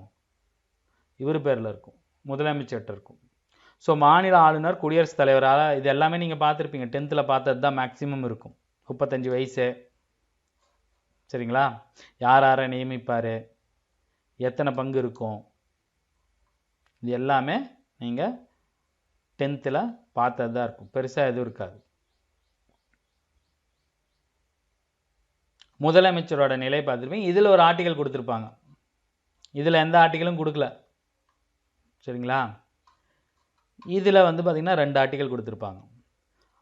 ஸோ முதலமைச்சர் ஆளுநரோட பெயரில் அதிகாரம் பண்ணுற ஆட்சி அமைக்கிறவர். அவர் வந்து பார்த்திங்கன்னா அமைச்சர்களை நியமிப்பார்.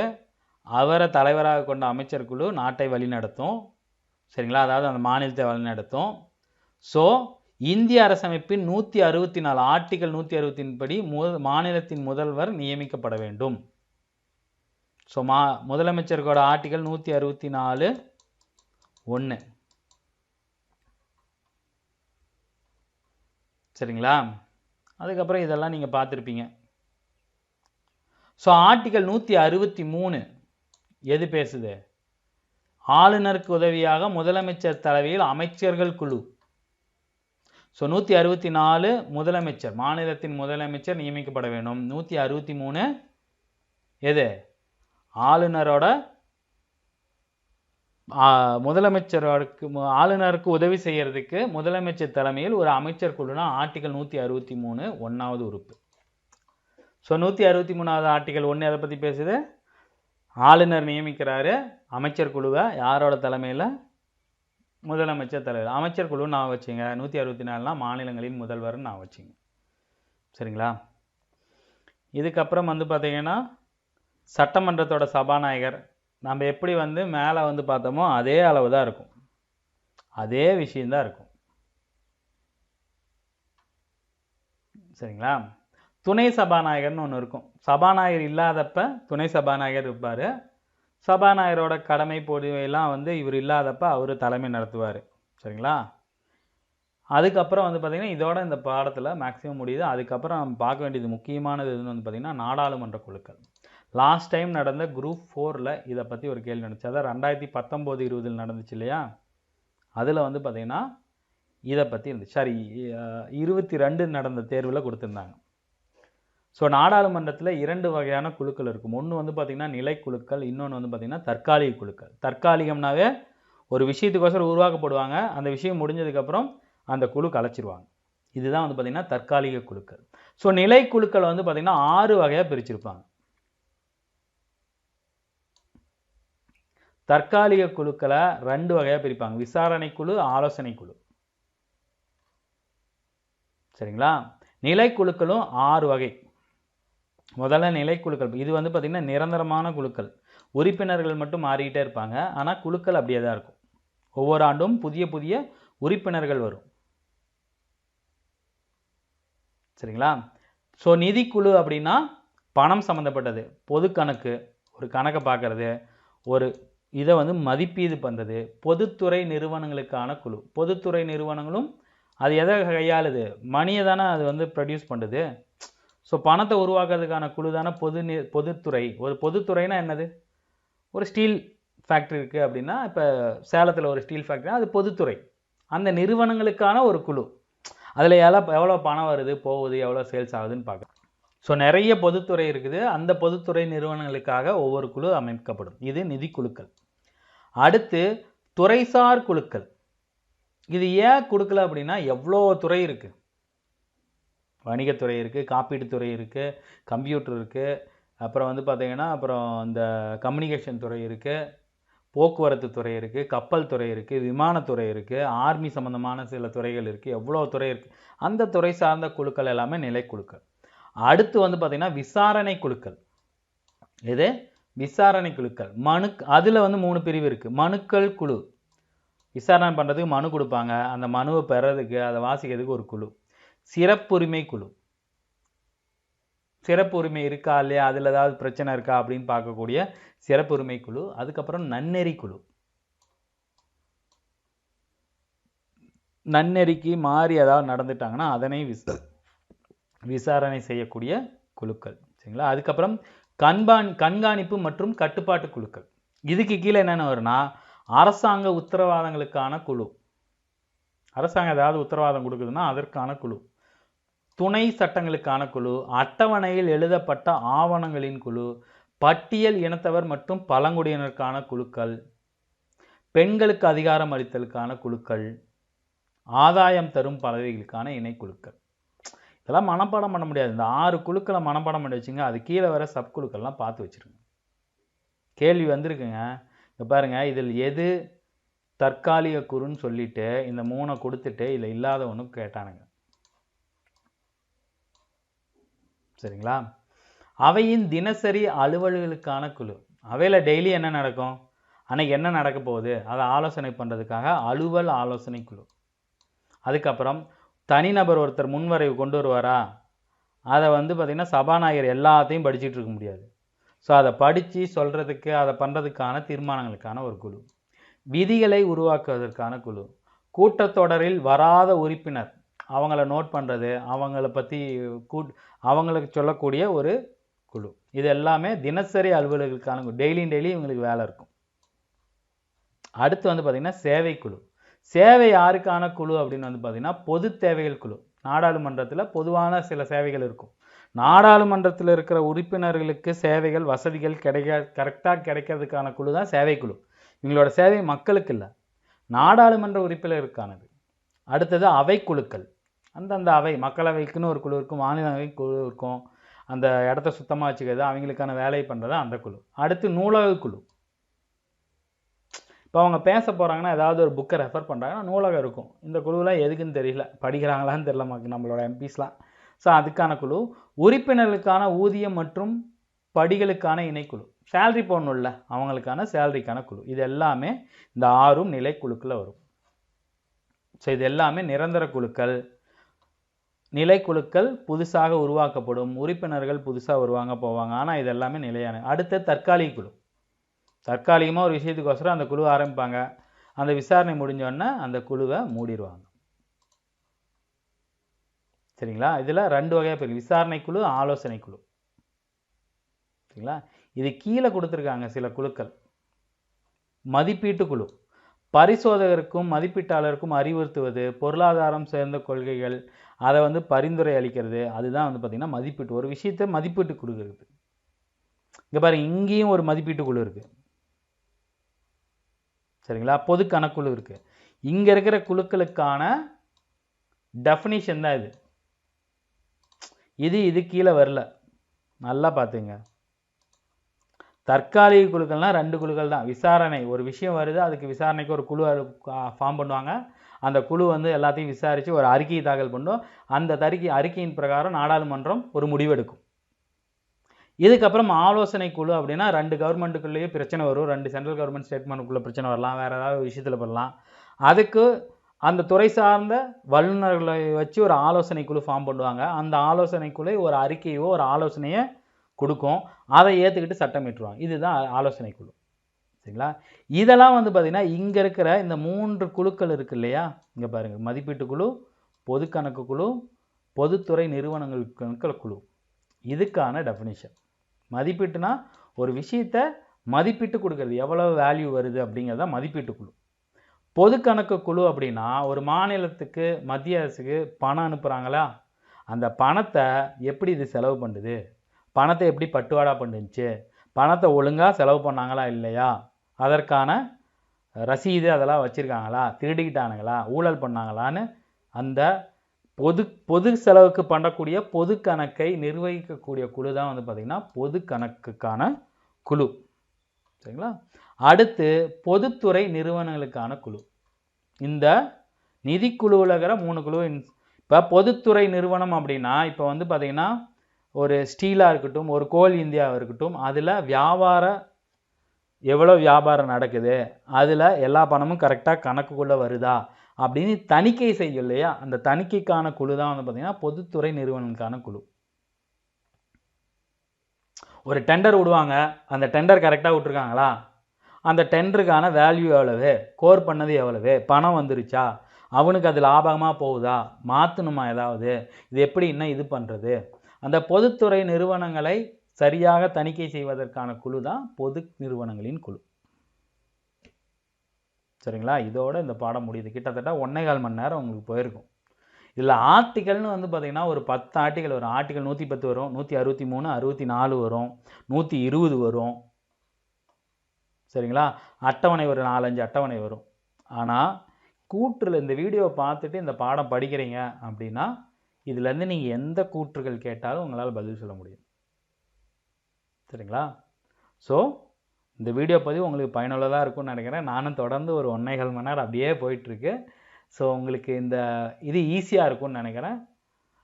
இது உங்களுக்கு உதவிகரமாக இருந்துச்சு அப்படின்னா லைக் பண்ணுங்கள், கமெண்ட் பண்ணுங்கள். சரிங்களா? ஸோ இதே மாதிரி அடுத்த ஒரு பாடத்திட்டத்தில் நம்ம சந்திப்போம். தேங்க்யூ.